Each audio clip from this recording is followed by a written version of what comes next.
Alors, Agathe, voilà la nouvelle question que je pose depuis quelques épisodes autour des chocolats de Jadis et Gourmande. Jadis et Gourmande, c'est un distributeur et fabricant de chocolat fait par des artisans dans un atelier qui est dans le 91, pas très loin d'Orly. Et donc là, vous avez 3 dés devant vous. Vous allez me dire j'en veux 1, j'en veux 2, j'en veux 3. Et en fonction de ça, vous allez les jeter, puis ça va vous donner un chiffre. Alors déjà, commençons par ça. Vous en voulez 3. Alors allez-y. Je les veux tous. Jetez-les. Alors, ça nous fait 4, 3 et 2.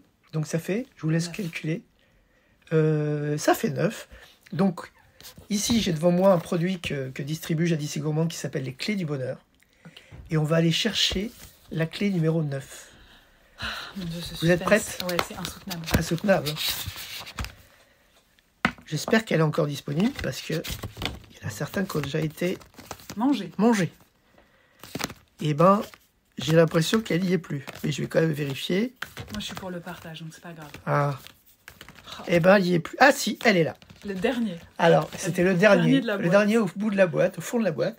Je vais vous demander de lire le message qu'il y a sur l'enveloppe. Et à l'intérieur, il y a un chocolat au lait. Parce qu'il y a des chocolats noirs et des chocolats au lait. Et vous pourrez le manger. Une fois que vous aurez lu le message. Merci. Mais il faudra me dire ce que vous en pensez de ce message.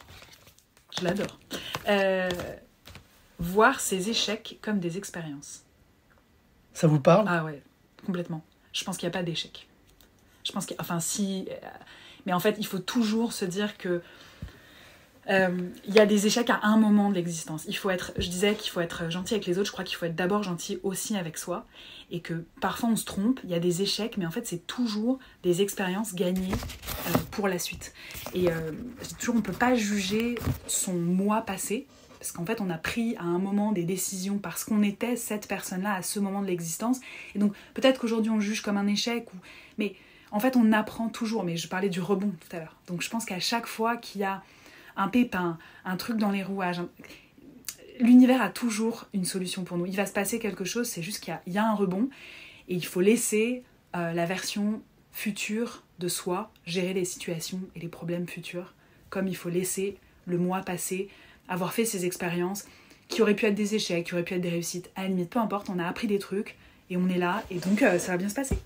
Magnifique réponse. Vous avez le droit de manger le chocolat à l'intérieur de l'enveloppe. Manger, donc c'est trop bien. Merci beaucoup, Gérard. Avec plaisir.